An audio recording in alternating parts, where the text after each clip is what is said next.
apa kabarnya hari ini? Masih baik-baik aja kan? Di video kali ini kita melanjutkan cerita Donghua Battle Truck Devon. Oke, nggak usah lama-lama lagi, kita langsung aja ke ceritanya. Yang mulia, jika Anda bersikeras, maka jangan salahkan saya jika saya bersikap kejam. Saat ini suara penguasa ilusi bergema dan kehampaan di sekitar Suen bergeser. Dengan Yetian dan pasukan kura-kura iblis gunung dan lautan, semuanya hilang. Apakah Anda masih perlu menggunakan trik seperti mimpi? Hancurkan! Soyan menghentakkan kakinya dengan keras. Dia tidak tahu berapa lama Goyan akan bisa bertahan. Jadi Soyan harus menyelesaikan masalah ini dengan cepat. Sebelum mimpi di hadapnya sepenuhnya terwujud, Soyan menggunakan kekuatan jiwanya yang dahsyat untuk menerobosnya. Namun kemudian lapisan demi lapisan mimpi menyerangnya. Yaolo tiba-tiba muncul di hadapan Soyan lalu meledak tepat di depannya.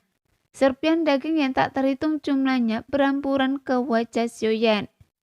Meski begitu, Soyan tetap tenang karena kesadarannya tidak terjebak dalam mimpi. Karena dia tahu itu semua hanyalah ilusi dan sebuah mimpi. Setelah Yalo meledakkan dirinya, diikuti adegan dengan Goyan yang dilahap penguasa ilusi. Dengan cara ini, penguasa ilusi berusaha menyerang jiwa dan kondisi mental Soyan. Namun, pil pelindung jiwa yang telah ditelan Soyan sebelumnya tiba-tiba mengaktifkan efeknya. Melindungi jiwanya dengan ganas. Karena kunci untuk mematahkan mimpi itu adalah dengan membangunkan tubuh fisik. Soyan sebelumnya mematahkan mimpi itu dengan bunuh diri, tetapi taktik ini tidak boleh diulangi. Bagaimanapun alam mimpi sang penguasa ilusi sangatlah kuat, mampu berada dalam keadaan antara realitas dan ilusi. Jika alam mimpi itu palsu dan penghancuran diri itu nyata, maka Soyan telah kalah. Jantung ilusi. Pada saat ini, Soyan sama sekali mengabaikan apapun yang muncul di hadapannya. Malah merenungkan bagaimana cara membebaskan diri dari mimpi. Bagaimana cara membunuh penguasa ilusi dan juga dugaan berani yang telah lama dipegangnya. Bahwa ada kemungkinan penguasa ilusi adalah si Mo Zhangmei. Bagaimanapun dugaan ini bukan tanpa dasar. Karena metode yang dia gunakan termasuk dunia mimpi, terutama bertujuan untuk mempermainkan musuh-musuhnya seperti hanya cara bicaranya.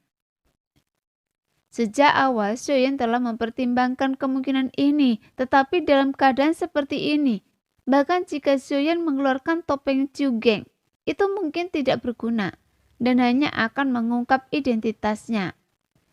Dia malah bisa mengamati apa yang akan terjadi jika dia benar-benar melenyapkannya. Karena dalam pertemuan Zhang Mei selanjutnya bisa mengungkap identitasnya. Namun satu-satunya cara yang bisa dipikirkan Soyan untuk benar-benar menembus mimpi ini adalah dengan menggunakan kekuatan jiwa kekosongan. Hanya dengan kekuatan asal dia mungkin memiliki kesempatan untuk melawannya. Pada saat ini, Soyan tiba-tiba menyadari sesuatu.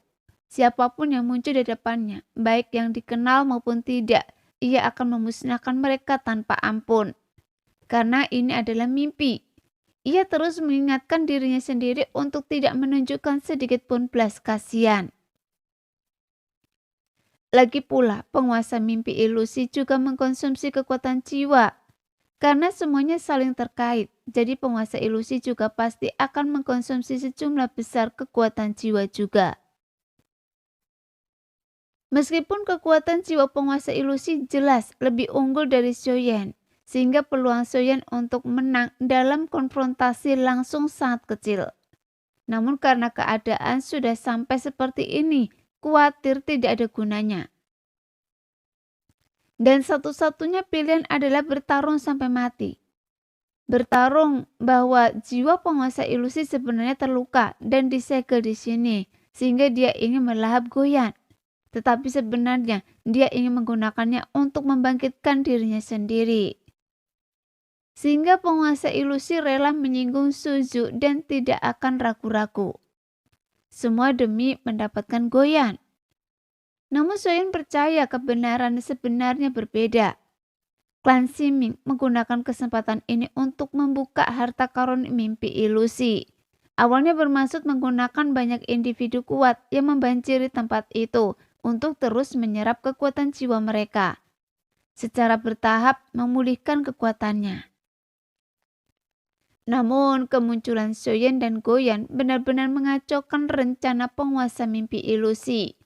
Karena gabungan semua jiwa dari begitu banyak binatang buas dari dunia gunung dan lautan jauh lebih lemah daripada Goyan sendirian. Jika melahap Goyan dapat memulihkan kekuatannya, lalu dia bisa menyerap semua binatang buas dari dunia gunung dan lautan. Meskipun pemulihan mungkin tidak mungkin bisa dilakukan. Jadi dia memutuskan untuk memfokuskan perhatiannya pada Goyan. Terlebih lagi, penguasa ilusi bermaksud menjebak Soyeon dalam mimpi ini. Jika Soyeon tidak bisa membebaskan diri, maka Goyan akan sepenuhnya dilahap. Kemudian, setelah pulih, penguasa ilusi akan melenyapkan Soyeon bersamanya. Memikirkan hal ini, sekarang Soyeon menyadari bahwa semua rasa krisis itu berasal dari penguasa ilusi yang sebelumnya tersembunyi. Tetapi sekarang Soyeon merasakannya dengan sangat kuat.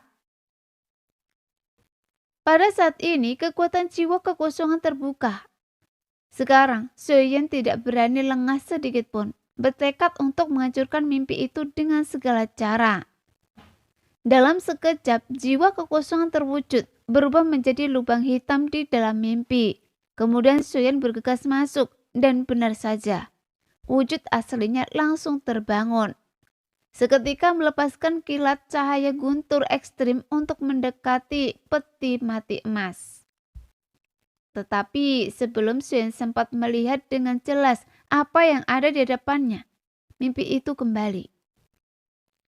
Jelas, penguasa ilusi sekarang melakukan segala daya upaya untuk menjebak Soyeon. Dan mimpi itu semakin realistis, membuat Soyeon tersesat. Namun menghadapi krisis hidup dan mati, suara batinnya menggelegar seperti guntur. Saat kekuatan jiwanya melonjak, Soyeon dengan paksa membebaskan diri dari mimpi itu. Dan sekali lagi menggunakan jiwa kekosongannya. Yidian, hancurkan peti mati emas itu.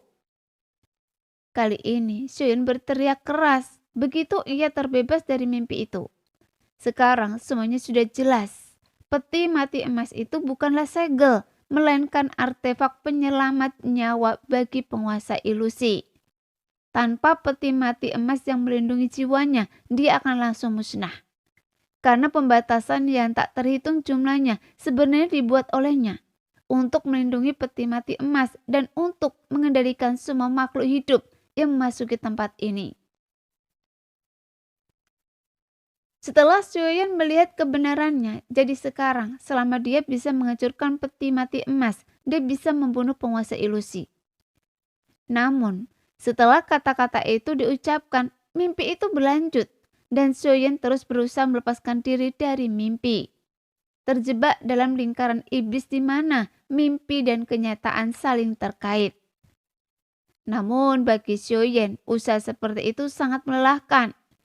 Tanpa kekuatan jiwa yang diberikan oleh klon pemakan jiwa, Soyeon tidak mungkin bisa mempertahankan penggunaan teknik jiwa gua kekosongan secara berulang-ulang. Karena setiap penggunaan tidak kurang dari batas kemampuan melintasi ruang. Namun meskipun terus-menerus melintasi ruang, Soyeon tidak kunjung mendekati peti mati emas itu. Sekalipun ia langsung melepaskan kekuatan guntur ekstrim, Soyeon akan terganggu oleh gempuran mimpi itu, yang membuat situasi ini menjadi jalan buntu. Sehingga Soyeon tak sanggup memikirkan hal itu lagi. Setelah mimpi lain pun hancur, tanda bintang putih di antara alis Soyeon perlahan memudar, digantikan oleh bintang berujung 4 berwarna ungu. dan 2 tanduk kecil tumbuh di dahi Xiaoyan. Namun wujudnya tetap tidak berubah, mempertahankan bentuk Xiaoyan sendiri. Namun, tanda ini persis segel ilahi avatar suci. Kemudian dengan lampion tangan Xiaoyan yang tiba-tiba, sebuah kekuatan tak terlihat muncul di ruang hampa ini. Seolah-olah Xiaoyan langsung merobeknya, yang menyebabkan retakan menyebar dengan cepat, lalu memperlahan terbuka ke dua sisi. Tiba-tiba sebuah mata ungu raksasa mengamati semua yang terjadi di dunia ini. Hancurkan! Xiaoyan mengeluarkan suara dan seberkas cahaya segera menyembur keluar dari mata ungu raksasa di dalam retakan. Melonjak keluar dari ruang hampa dan langsung meleset ke arah peti mati emas. Kali ini, Xiaoyan tidak jatuh ke dalam mimpi lagi, tapi banyak sekali batasan di kehampaan tiba-tiba menyala, melepaskan kekuatan dahsyat yang berubah menjadi pancaran cahaya, menghantam pancaran kehampaan yang datang. Segera sebuah ledakan yang mengakakkan telinga menyebar di seluruh kehampaan. Dalam sekejap, banyak sekali batasan hancur. Dan seperti yang Xiaoyan duga, batasan-batasan ini semuanya dikendalikan oleh penguasa ilusi. Saat ini dia menggunakan kekuatan dari batasan-batasan yang tak terhitung jumlahnya ini untuk memblokir kekuatan yang dipanggil Xiaoyan dari kehampaan. Nah, sekian dulu cerita kali ini. Kita lanjut lain hari ya guys ya. Bye-bye.